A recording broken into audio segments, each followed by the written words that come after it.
How does your perspective give meaning to people's distressed experiences, such as hearing voices? I think the first thing it's important to say here is that I don't believe that I have any magical way of helping people to understand. The work that I've done, I have done a lot of work with people who hear voices, and I've written a great deal about the importance of meaning in relation not only to voices but to unusual beliefs or strange ideas or whatever. But I would never say and never make the claim that I have some special therapy or magical way of being able to do that. What I suppose I've been trying to do over the years is to draw attention to the importance, not just for people who hear voices, but for all of us, to find some sort of sense of meaning and understanding in the purpose of our lives. And I happen to believe that that's important for all of us, that every single person needs to be able in some way or another to make sense out of his or her life, the reason we're here, what it means to be a good person or a bad person, the sort of important moral and ethical questions that we all have to face as human beings.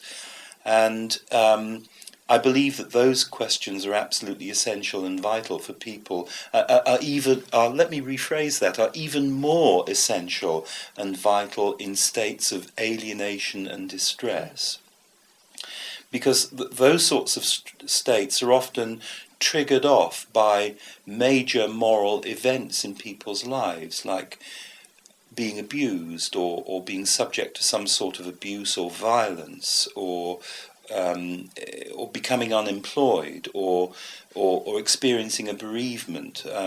All those sorts of major issues that get us to question who we are, the nature of our being, what sort of human beings we are, our worth as human beings, can also trigger off severe episodes of distress.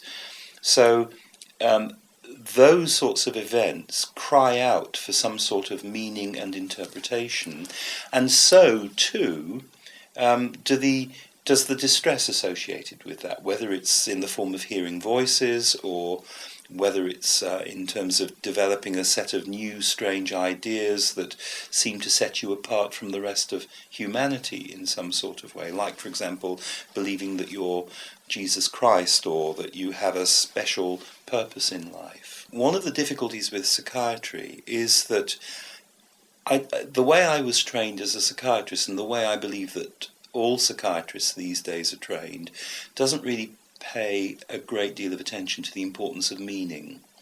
What psychiatrists are more interested in is describing people's experiences in order to be able to put them into this pigeonhole or that pigeonhole, and also explaining people's experiences, and explaining people's experiences, as I said earlier, in terms of disordered brain function in one sort or another. Now, I believe there's a great big difference between, on the one hand, explaining something, and on the other, understanding it.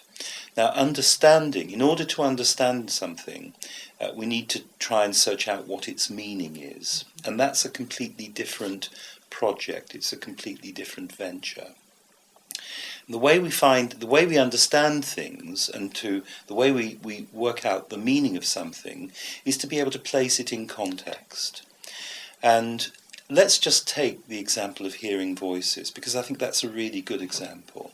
When somebody hears voices, psychiatrists describe in narrow terms certain very limited aspects of the experience, and in doing that, what they do is they completely remove the experience from the context of the person's life and from the person's cultural context. And the reason they do that is because they've been trained, and the sort of scientific method that psychiatrists rely upon means it's really important that they focus upon certain narrowly defined essences of the experiences rather than looking at the whole experience. And the reason that's important is it's because those essences, if you like, tie into the particular notions of the diagnosis. Now, there is no way that you're going to access meaning from that. How do we access meaning? Well, we access meaning by looking at the experience in relation to contexts, and there are two particular contexts that I believe are important here. One is the context of the person's life history. So, for example, trying to find out in detail from somebody when the voices first started, you'll very quickly discover that they started long before they ever came to see the psychiatrist, that often they started in the person's earlier life, often in childhood, and often there was some serious event that occurred in relation to that triggered the voices off. Most commonly it could be some form of abuse, an abusive relationship or of some sort. Equally it could be an illness or the loss of a sibling or of a parent. It could be a painful experience at school of bullying or something like that. So there are lots of experiences that occur that can trigger voices off, and often the relationship, and this is where the work of Marius Romm and Sandra Escher is so important, because what Marius Romm and Sandra Escher have done in Holland is to show very clearly how the content of the voices, the things the voices say to somebody, is actually disguised but still represents the original trigger event that was responsible for triggering the voices off. The other important series of contexts that I happen to believe are really, really important is the person's cultural context. And why is that important? Well, if we think of ourselves, let's say, in Western European cultures, where we are today in the 21st century, we have a very materialist and rational way of understanding ourselves. We've done away with the spiritual side of our lives, that Western cultures and societies have become increasingly secular over the last 150, 200 years.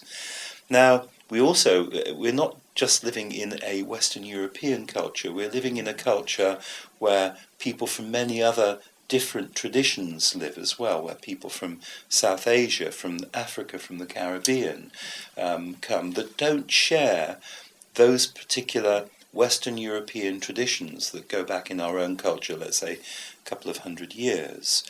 And within those traditions, it's quite acceptable for people to have different sorts of experiences. For example, in people from India and from Pakistan, the experience of hearing voices is given a quite specific framework of understanding through the notion of jinn. And this provides a very powerful way for people from within those cultural traditions to be able to make sense, not just to make sense and understand what's going on, but to have some sort of response. So that, for example, within the Islamic tradition, which is, I do a lot of work in Bradford and I work very closely with a lot of Muslim colleagues, there are very clear ways from within which you can help and support people within an Islamic tradition, either through spiritual healing or through the use of holy verses from the Quran or through the work of an imam, to help people to cope and understand with their experiences.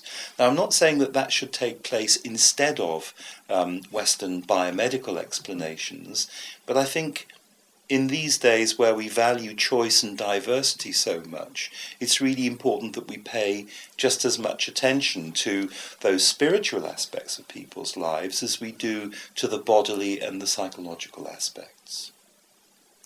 It's fascinating. Thank you very much. Okay.